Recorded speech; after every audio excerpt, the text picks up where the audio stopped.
Hello, Aubrey. How's it going today? Hi, I'm having a great day. How are you, Lindsay? I'm having a fantastic day. And let me ask you a question, Aubrey. Are you someone that has always had a can do attitude? Are you that kind of person or not? Yeah. Oh, I absolutely am, almost to a fault, right? Oh, If anything put before me, I have that can do attitude of saying, I can do this. Absolutely. Even if it's not realistic, if I don't actually have the time, or maybe my priorities should be elsewhere sometimes. Because interesting. I think I have an overabundance of this attitude. An overabundance, a little too much, right? So you get scattered in that kind of thing. Yeah. How do Yes. you What about you? I mean, I think I do. We never would have started All Ears English if I didn't, right? Good Like, no point. way, no Yes. way. And I think I got it from my dad as an entrepreneur himself. He always approached the world as, it's like we just need to figure out how to get things done, not if we can do it, right? Where did you get that Totally. sense, Aubrey? How did you learn Both of that? my parents, for Yeah. sure. So, my dad very much has a can do attitude where he can fix anything, he can figure anything out. He's an artist, but he built his own frames because he can, right? And my Amazing. mom, too, like she can take vegetables from the garden and cook them 80 different ways and can them. And because why? Of course she can, right? Yeah. I mean, some people might say that this is a naive way to go through life, right? But personally, I would rather go through life being naive but optimistic rather than the opposite, which is always having the internal narrative, oh no, that won't work. Oh no, there are people in the world that think Totally. that as soon as you say something, oh no, that won't work. And here's why. Oh, what a bummer. Yes, and I think you miss out on great opportunities, Yeah. things that could happen if you automatically assume it's not going to work. Yeah, I mean sometimes when we get too deep though into an industry, we spend too much time somewhere, we can start to develop that, right? It's more For like the sure. beginner's mind that I love. That's why it's always good to learn new things because we know that we can do anything, I think. Yes, for sure. This is interesting. Can do, just saying can do, came up in a few episodes ago, 1848, about verbing, Uh-huh. which was such a fun episode. If you guys missed it, be sure to go check it out. Follow Allers English so you never miss an episode. Yes. But we talked about how instead of saying I can do that or I will do that, you can just shorten it. Very native to say can do, very positive. It's showing that can do attitude, right? Easy. And it is so good. If someone asks you to do something, it is so good to get that response, right, from someone or you ask them. To hear that, you feel good. You feel like, okay, this person has control and they understand how to get this done. Right? Yes, that's who I want on my team. Whether it's Yeah. friends, family, coworkers, I want Yeah. everyone to have a can-do attitude. Yeah, I think on All Ears English we do, right? I Oh, think for we sure. really lead in that direction with positivity, optimism. So let's go into this a little bit more, Aubrey. What do our listeners need to know here? Yeah, so it is an expression. It needs to be used word for word. You Hmm. can't say will do attitude, right? It has to be can do attitude. And it means that you're always up for anything, always willing. You believe that you are capable of what is put before you until you are proven wrong, right? Yeah, I love it. So can do attitude. Good. Okay, so you're saying that there are two different ways to use this, right, Aubrey? If someone asks you, "Hey, would you be able to go pick up some milk after work?" You can reply, "Can do." Right? Is that what we're saying? You can reply, Yes. "Can do." Mm-hmm. For sure, exactly, right? And we were talking about how we'll often just respond that in an email, can do, or a Can text, do. will do, Mm-hmm. right? Just super quick and easy. Yeah, you Mm-hmm. can say that instead of, I can do that, yes, right? Right. We don't talk like that. We speak so informally. Yeah, or you're saying also for our listeners here, we can also use it as an adjective, meaning can do attitude. We bring them together with a little hyphen. And guys, in another episode, another day, we're going to talk about why and when you need that hyphen, right, Aubrey? We're going Yes, to go into right. that another time. Why Yeah. is it hyphenated? Yes, good point. Yeah, so And make if you're sure. following along the transcripts, you see that can do is hyphenated. This is important, right? We do notice, especially in formal writing. Yeah, informal writing. So, guys, hit follow on All Ears English right now to make sure you don't miss that episode. We don't know when it's coming, so you got to be following the show. I want to point out that this is such a great compliment. I can't think of a better compliment than for someone to tell me I have a can do attitude. It means you're Hmm. confident, you're willing to deal with problems or new tasks, right? I think it's like you were saying, yes, maybe we can go overboard, but Yeah. it's better than having that negativity for sure. Yeah, sometimes I wonder if there's a cultural aspect to this. The fact that America is a young, or our country, the United States of America, is a young country, right? A young country. We don't have like years and thousands of years of history to have learned things and have narratives passed down that things aren't doable, right? And so we're kind of like babies in the world. Like we're just, yes, we can do that, of course, no problem. It's also very easy to set up a business in the US compared to other parts of the world. What do you think about that, Aubrey, in terms of the cultural piece? Like when you studied in Europe, what did you see around attitudes? Yeah, I agree very much. I'm very curious about, someone from England, if they look at Americans and see us as foolish and naive because we don't have I that think they do. stoicism, of knowing, okay, this maybe is not going to work out the way you expect. Yeah. But it's true. Most of my friends from the United States also have sort of this can-do attitude of like, I'm invincible. There's nothing I can't accomplish. And it love does. it. I mean, maybe there's a reason that a lot of companies, a lot of technology, a lot of media does come from the United States because we are like, oh, we can do whatever we want. Of course we can do that. Yeah, it has until now. I wonder how the US will evolve culturally in terms of our narrative around this. I did have a conversation with Charlie Baker on this topic, this idea of the American optimism, especially in business. Guys, go back to the first week in September and listen to my interview with Charlie Baker. Super interesting stuff. So interesting. Okay, let's dive into a very similar thing you can say, which is will do. Okay. So when you say can do, this has the same meaning, will do. It means I will do that. Yes. So the only difference is can is more like I am able to, right? I have the capacity. And will do is saying I am going to do that. I will do that, right? So very, very subtle, nuanced difference. We use them pretty interchangeably.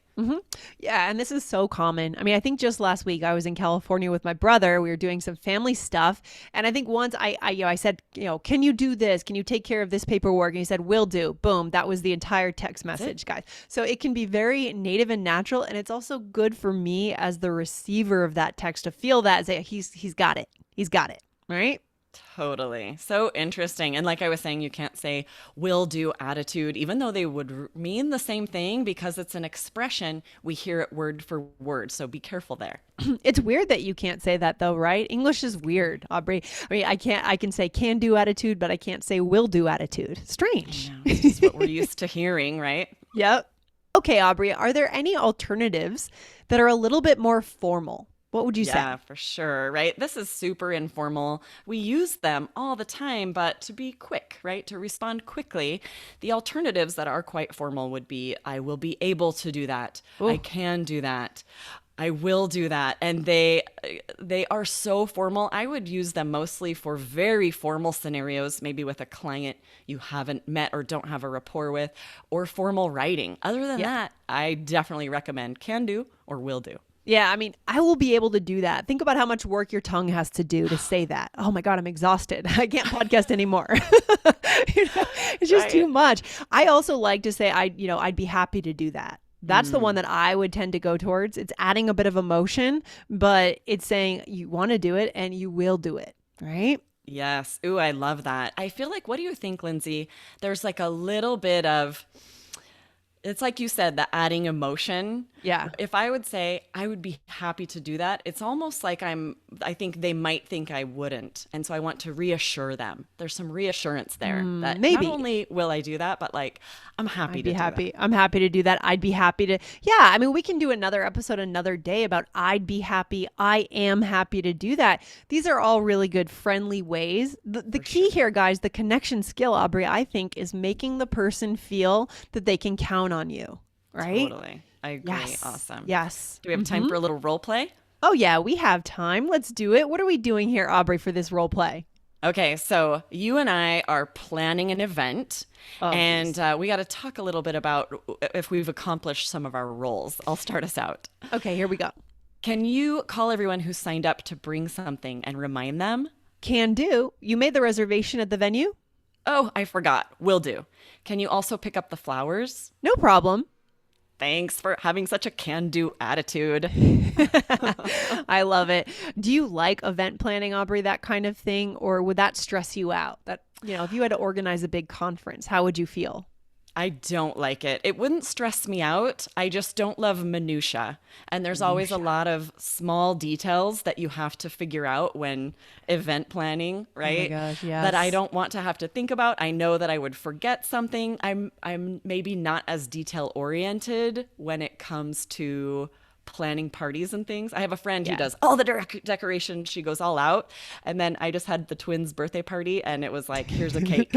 There's no decorations. No And they balloons, still no had clown, just as nothing much like fun. that. No, Oh, they're no. kids. They don't need any of that They stuff. don't need all Just a that. cake. I will say cake is important. That Yes, that's the we one did the thing you can't cake, but forget. they were swimming. The kids, I think even if we had all the decorations in the world, they wouldn't have noticed. They wouldn't have cared. I'm not doing it.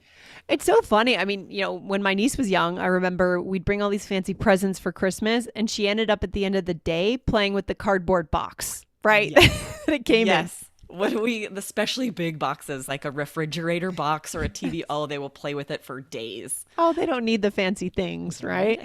I love it. So good. So let's go through this role play for our listeners and just understand, what we want them to take away today to be able to use by the time we finish listening. Yeah? Yes, exactly. So the first one you used was can do. I was asking you to call people.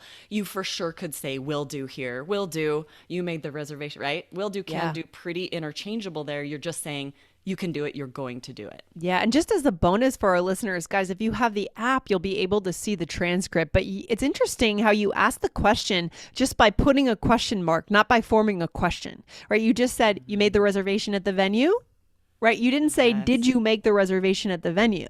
That's interesting. It is. It's true. And this is much more likely for a native speaker to do that. We often shorten questions to save time. Oh, yeah. Don't use this in formal writing, but in informal colloquial speech, absolutely. You made the reservation at the venue. Yeah, I love that. That could be a whole other episode for our listeners here is creative ways to form a question that are not in your textbook. So good. Okay. So then I said, "Oh, I forgot. Will do." So you're saying you didn't do that. You actually didn't make the reservation, right? But now you're Exactly, going right. to. I had forgotten to do it. So I say, will do, meaning I will do that. Yeah, the venue's the first thing you got to take care of. Right? For- Oh, get on that, You please. don't have a venue. You don't have an event. I just came back from the podcast conference. Thousands of people in one big hotel. I mean, all the details that must have gone into planning that event. I can't imagine. I can't imagine. I do not want to plan that event. I'm not signing up for that task. No, absolutely not. And then what, Aubrey?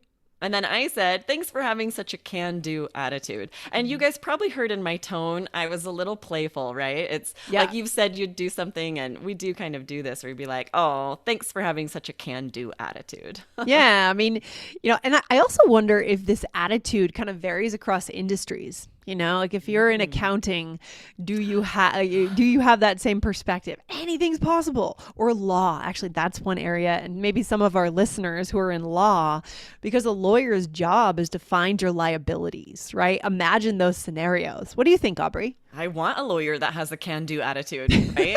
If I've I don't know if committed I a do. crime, I want them to Well, be yeah. like, I can get you out of this. You're Yeah, a thinking the defense other lawyer way. for sure. A defense lawyer, yeah. I mean that. You But didn't what- automatically go to defense lawyer, Lindsay? No, That I shocks did me. not think about committing a crime, but you did because you listen to a lot of true crime. I know. It's true. I know. Yes.